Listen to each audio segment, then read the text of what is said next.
नमस्कार दोस्तों, मैं हूं अनूप श्रीवास्तव और आप देख रहे हैं यूपी न्यूज 9। दोस्तों, आज बात करते हैं उत्तर प्रदेश के मुख्यमंत्री योगी आदित्यनाथ के मिशन 9 के बारे में, जिसका ऐलान अभी अभी हुआ है। क्या है मिशन 9 उत्तर प्रदेश के सीएम योगी आदित्यनाथ का, और इस मिशन 9 के तहत योगी आदित्यनाथ या भारतीय जनता पार्टी का मकसद क्या है, इसके बारे में करेंगे चर्चा आपके साथ। आप बने रहिए हमारे साथ और हमारे चैनल को आप लाइक करिए, सब्सक्राइब करिए।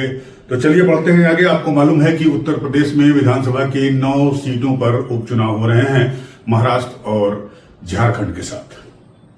तो इन 9 सीटों के नाम पहले मैं आपको बता दूं। ये सीटें हैं, मझवा है, मिर्जापुर में है, ये गाजियाबाद सदर है, कुंदरकी है, करहल है, मैनपुरी की है सीट, फूलपुर है, प्रयागराज की, खैर अलीगढ़ की है, कटहरी है, सीसामऊ और मीरापुर।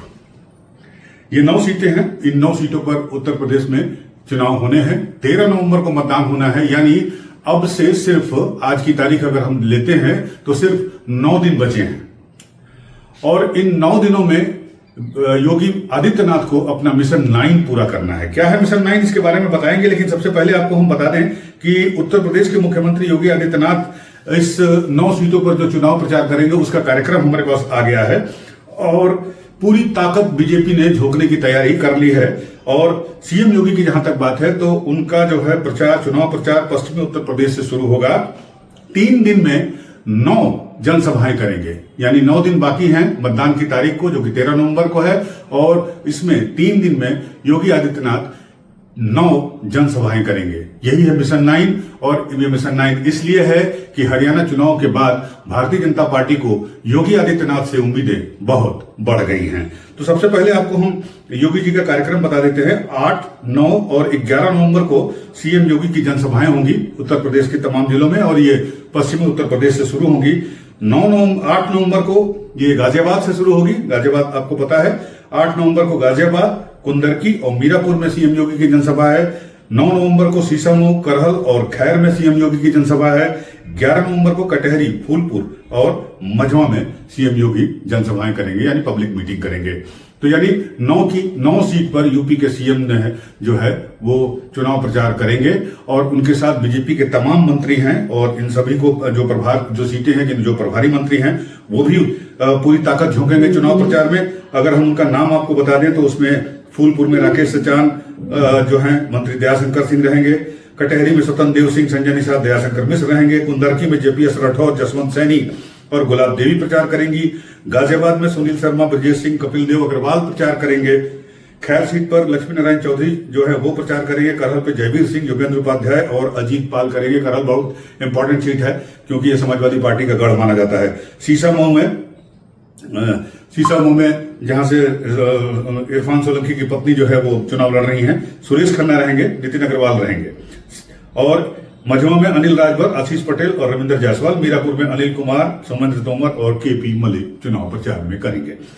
तो पूरी ताकत झोंक दी है बीजेपी ने।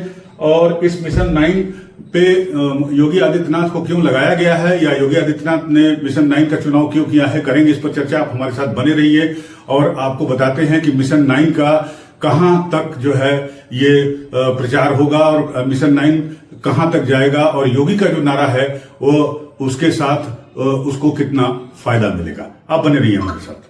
तो आप समझ सकते हैं कि मिशन 9 के जरिए भारतीय जनता पार्टी और योगी आदित्यनाथ ने जो है अपनी पूरी ताकत इस विधानसभा के उपचुनाव में झोंक दी है, क्योंकि उनका मुकाबला इंडिया गठबंधन से है। और इंडिया गठबंधन से इस बार सिर्फ और सिर्फ समाजवादी पार्टी के उम्मीदवार इन 9 सीटों पर खड़े हैं और उनकी तरफ से मोर्चा अखिलेश यादव संभालेंगे।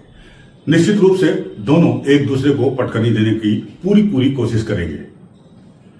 अब सवाल ये उठता है कि मिशन 9 को चुना क्यों गया। इसका जवाब है हरियाणा चुनाव।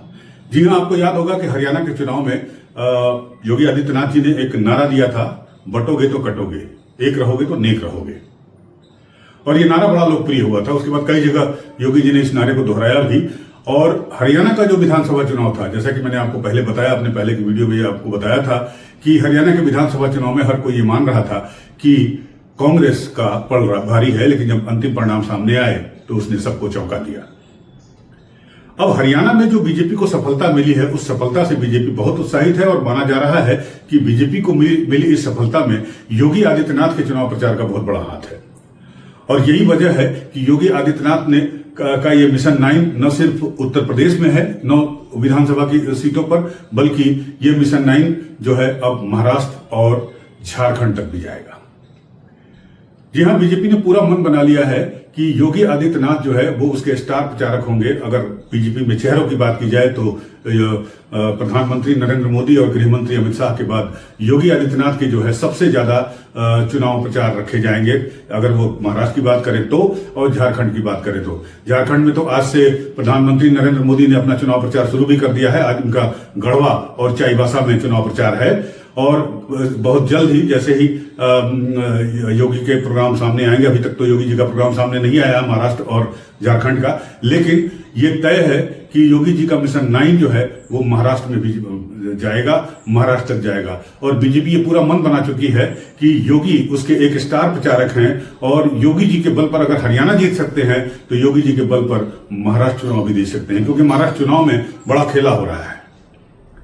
आपको पता होगा कि महाराष्ट्र में जो महायुति गठबंधन है बीजेपी और उसके सहयोगियों का, उसको काफी दिक्कतों का सामना करना पड़ रहा है। दिक्कतों का मतलब उसे बागियों का सामना करना पड़ रहा है।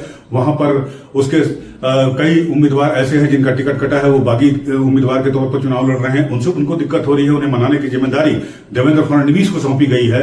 इसके अलावा अगर बृहत्तर बॉम्बे की बात करें या मुंबई की बात करें तो वहां पर राज ठाकरे की मनसे पार्टी जो है वो बीजेपी के लिए परेशानी खड़ा कर रही है। इसके अलावा जरांगे, जिन्होंने मराठा आंदोलन चलाया था और एक काफी पैठ है उनकी मराठा वोटरों में, उन्होंने भी बीजेपी के उम्मीदवारों के खिलाफ या महायुति के उम्मीदवारों के खिलाफ 13 उम्मीदवार अपने खड़े कर दिए हैं और इन सब के पीछे मास्टरमाइंड माना जा रहा है शरद पवार को।